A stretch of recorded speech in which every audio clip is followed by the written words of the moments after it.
Welcome to TV20 News. I'm Dan Monroe. Thanks for watching, and here's what's happening. An urban farm in Cleveland's Kinsman neighborhood recently hosted one of the biggest festivals of the summer. Fresh Fest Cleveland was held at a newly revitalized area known as Ridolph Farms. At nearly 27 acres, it's one of the biggest and most popular urban farms in Cleveland, and it's also an area that has undergone a lot of positive changes over the past few years, says David Hester, founding partner of Ridolph Farms. Fresh Fest celebrates the arts and urban agriculture while promoting health and wellness. Its beginnings were humble in nature, but quickly grew into the celebration it is today. Well, see, Fresh Fest first started off as an education program geared towards improving the community holistically by bringing multiple avenues together holistically to basically bridge the gap. It started off with a group of students that were touring, going through different arts and crafts, music, agriculture, and everything, and then it ended with a Fresh Fest, which is what you're at right now, which brought it all together and made the community come out to kind of see the light that we were putting on the city. Local activist and author Tracy Bush sees nothing but positives coming from Fresh Fest to a community he grew up in that has seen mostly negatives. I can remember when this community in this area was basically, you understand, a dead zone, as you would say. And now to see all of the love that have been generated through the organizations that have contributed towards this cause, it gives me great hope for my grands and my great-grands to be able to get this kind of exposure and share it and move on so that they can learn that love conquers all, and all of the negativity cannot stop the heartbeat of the community when we have a righteousness in our soul. As well as being a welcoming festival to all who attended, organizers wanted people to know that it's okay to just have fun.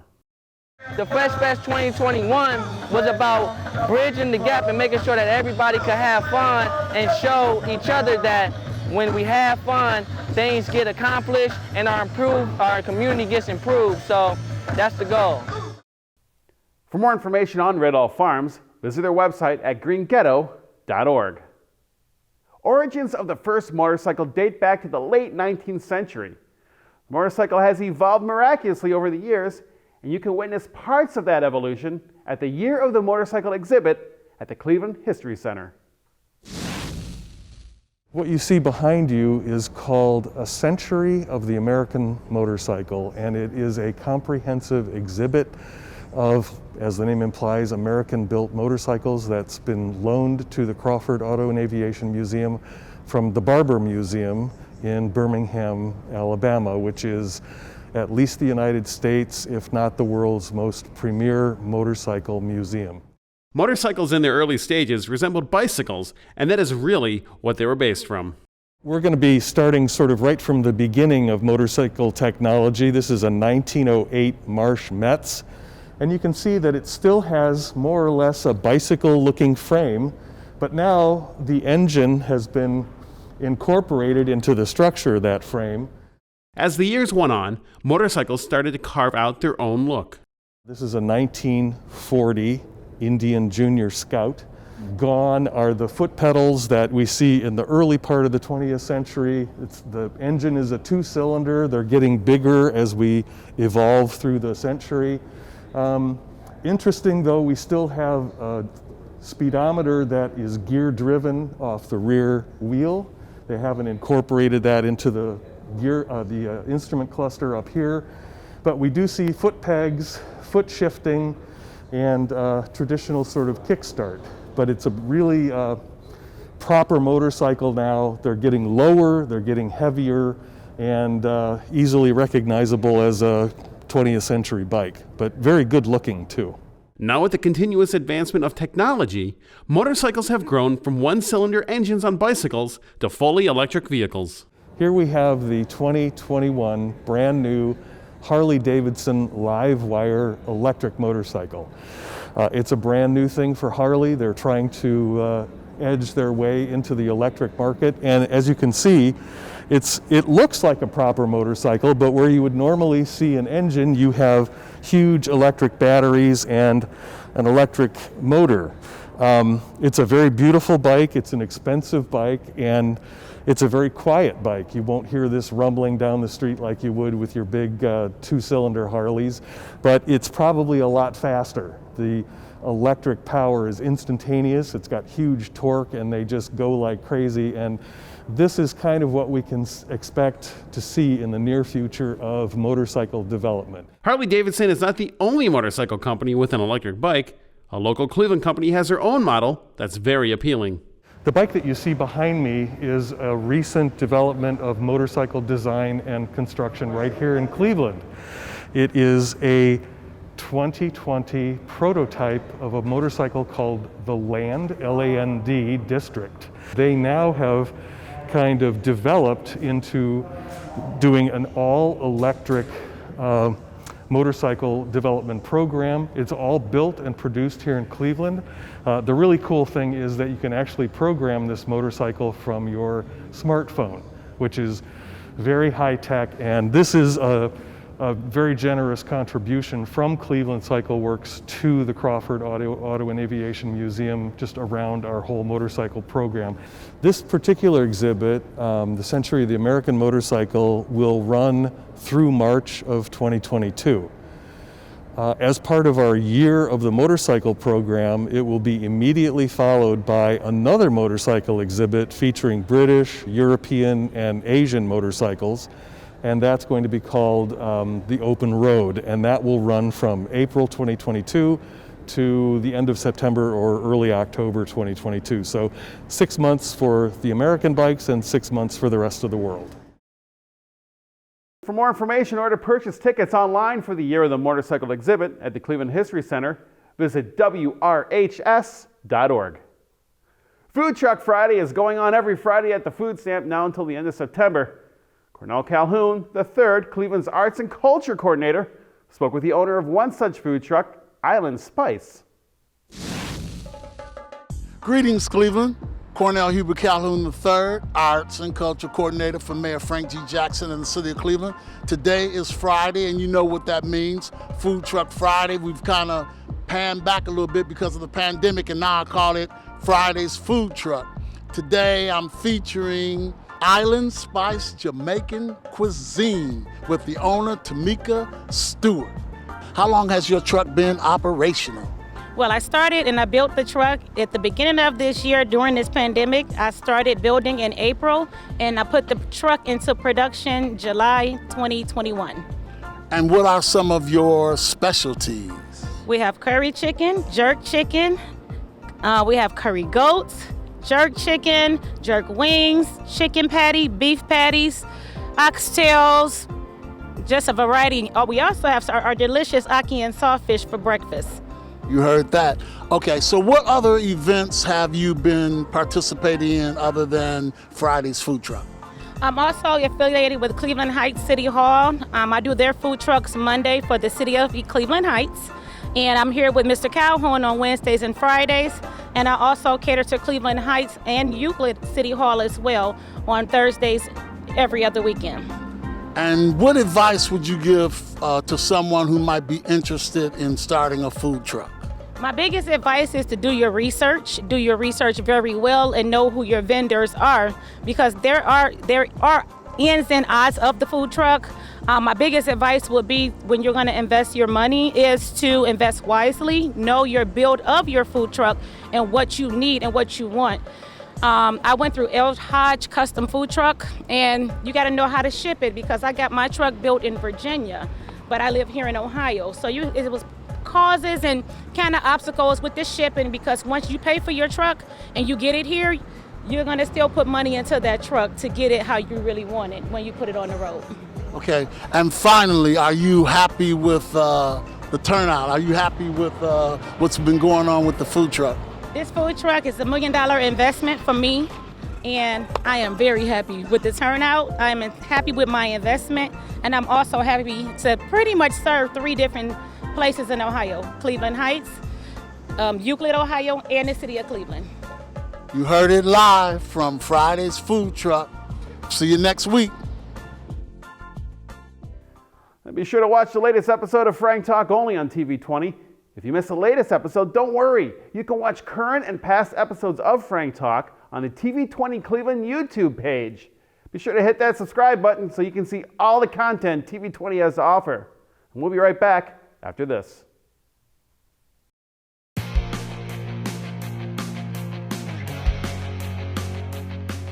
Here are some highlights from the Cleveland City Council meeting, September 20th, 2021. Cleveland City Council authorized the city to set aside a share of its federal funds from the American Rescue Plan Act to develop a citywide broadband network. The city is committing $20 million to the project, though additional funds from other sources are needed. Cleveland City Council authorized the city to enter into agreements with the Greater Cleveland Food Bank to financially assist the food bank's capital improvements at its new center on Coit Road and its existing facility on South Waterloo Road. The city is committed to paying $5 million from federal funds it will be receiving through the American Rescue Plan Act, and council will discuss whether additional funding in the future is warranted. Cleveland City Council has authorized the Director of Economic Development to enter into agreements with the Northeast Ohio Hispanic Center for Economic Development to provide assistance, through loans and grants, for the Central Via 25 project to develop the West 25th Street and Clark Avenue area. Central Via 25, a collaborative effort between Metro Health, the Hispanic Business Center, Hispanic Alliance, and Metro West Community Development Center, is developing the West 25th Clark area as the economic and cultural center of the Latino community in Greater Cleveland. The stretch south of Clark Avenue to Metro Health contains several vacant buildings and empty land. Cleveland City Council has authorized the Director of Economic Development to enter into a loan agreement with Fairfax Renaissance Development Corp. to provide economic development assistance to partially finance the development of the Innovation Square mixed-use neighborhood project located on the west side of East 105th Street and other associated costs necessary to redevelop the property. The project will consist of 80 units, 20 studios, 44 one-bedrooms, and 16 two-bedrooms. Of those, 56 units, 70%, will be market rate, and 24 units, or 30%, will be workforce housing. Along with the neighboring development of the Meyer grocery store, this will be the first attempt to develop market rate and workforce housing at scale outside of the downtown University Circle and near West Side markets. Cleveland City Council has authorized the Director of Economic Development to enter into a loan agreement with the Levin Group to provide economic development assistance to partially finance the development of the former Blanket Mills building on Fulton Road and other associated costs necessary to redevelop this property. For more information on Cleveland City Council, visit clevelandcitycouncil.org.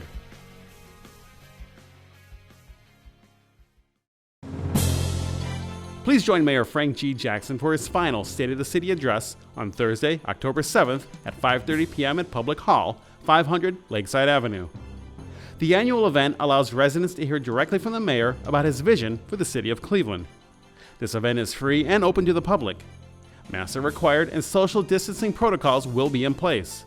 Visit clevelandohio.gov/SOTC tickets or call 216-664-2500 to register. Welcome back to TV20 News. I'm Dan Monroe. The pandemic has been tough for businesses of all sizes, and it hit small businesses even harder.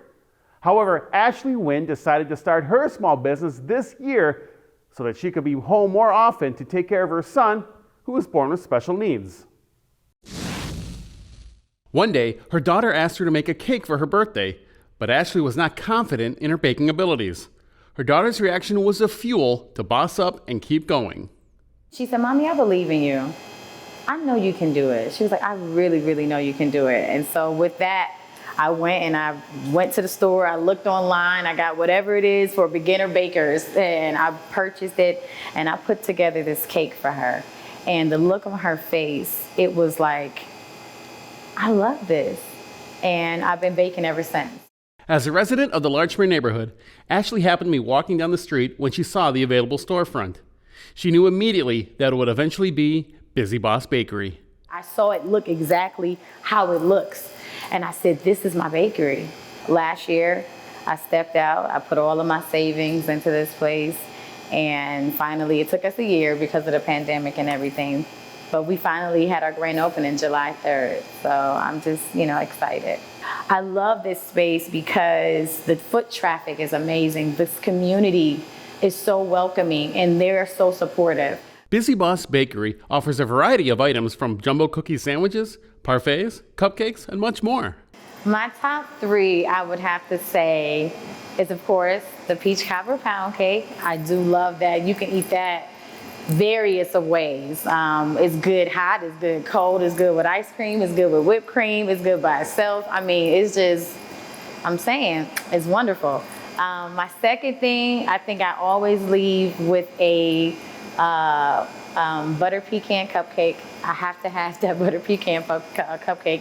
And then of course the strawberry cheesecake parfait. I like to keep it mysterious because you never know what you're gonna get. You never know what flavor you're gonna, walk and see in the case. And a lot of my customers are really happy about that. They're happy that it's not just boring and just the same thing every day. Busy Boss Bakery is a place for community interaction, and Ashley prides herself on that. I need, my customers to come in and give me their smiles. They need a place to be able to give their smiles too. I think that pandemic, having everybody separate and closed in, it did a lot, and it reminded us how important we are to each other and interaction is. So I'm very grateful that although we're not out of the woods, we can still, share and be social with each other because it's so important. For more information on Busy Boss Bakery or to purchase some of their sweet treats, visit busybossbakery.com or stop in their local shop at 12732 Larchmere Boulevard, right here in Cleveland, Ohio. If you're in the market for gear supporting your favorite sports team, or you want a special customized t-shirt made, then look no further than Ambitious Inc. So Ambitious Inc. was established in 2013. I got into this space because I thought that with me being a creative, it would allow for me to do just that, and it'd be something cool that I could pass on to my kids. You know what I mean? Making T-shirts, embroidering hats. That was the impetus for me to get involved. So we offer screen printing, we offer embroidery, we do vinyl decals, we do digital printing. You know what I'm saying? So we're kind of getting into car wraps and stuff like that, and that's kind of it. When owner Naran Pollard opened Ambitious Inc. in Cleveland Heights, he quickly found himself outgrowing the space, so he closed that down and opened a new one on St. Clair Avenue near downtown Cleveland. It was a daunting task, and even looking back and from where I started and where I am now, I would say it's been the toughest thing I've ever done in my life. Being downtown, it's a different beast entirely, right? You got a different type of client. There's a greater opportunity. It's just all commercial for the most part. Not content with just providing marketing material, Naran wants to pass on his knowledge and expertise to other small business owners. What started out as for me is just making T-shirts and promotional items, which was the passion. The passion then became consulting smaller business or just sharing my story and what I've seen happen and what I felt like I needed to know, and you know what I mean? Because it was just a lot more valuable, a lot more information that needed to be had. Design is everything. You know what I'm saying? One of my mantras is everything is art and art is everything. So if you have a business, a big business, a small business, you need some marketing material. And a lot of time those things start with T-shirts, they start with hats, you know what I mean? Even car magnets, so you can promote your business. And we provide all of those things. You know what I mean? So grow it slow and get as much information from people who've already done it, and prepare to grind, because it's not easy. Ambitious Inc. is always accepting new clients and custom orders. You can place an order via their Instagram at Ambitious Inc. CLE or by calling 216-350-6665. Cleveland's Midtown is now home to more than a dozen public murals after this year's Cleveland Walls Mural Festival. Cleveland Walls is a mural festival, an international mural festival that we've been planning for the last 2 years in partnership with Powwow Worldwide and Land Studio. Outside of just doing the mural project, we also wanted to do something that was fun and for the community, so we also have this film festival that's going on to the right of us, as well as a music festival. This opportunity came along for us to be able to work with Powwow, which is this international mural platform, and we thought that it would just be a wonderful opportunity to bring to Cleveland. 23 artists, 11 from Cleveland, and 12 invited both nationally and internationally, worked together to create 19 original and unique street art murals throughout the Midtown neighborhood. Local artist Isaiah Williams was one of the invited muralists, and he said the opportunity was vital to Cleveland. I think it's super vital to any city, especially Cleveland, to beautify it because it makes people feel like they take pride in their city. It gives art has always been a way of generating emotions, capsulizing history and telling stories. So I think it's a good way to bring character and culture and color to a city. Local entrepreneurs and small galleries also popped up across Midtown for the occasion. For artists looking to make their mark or residents who wanted to try their hand at spray painting, open canvases and free art supplies were provided to attendees, courtesy of the event sponsors. Kids need that. Whether it's music, art, anything. It's powerful. I feel like it's powerful, and like what these guys are doing here with this, that's in my heart, that means a lot. The murals are open 24/7, rain or shine, throughout the Midtown neighborhood. For a map of all the murals, you can visit midtowncleveland.org/Cleveland Walls.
Finally, if you're into rock wall climbing, you're gonna love this next story.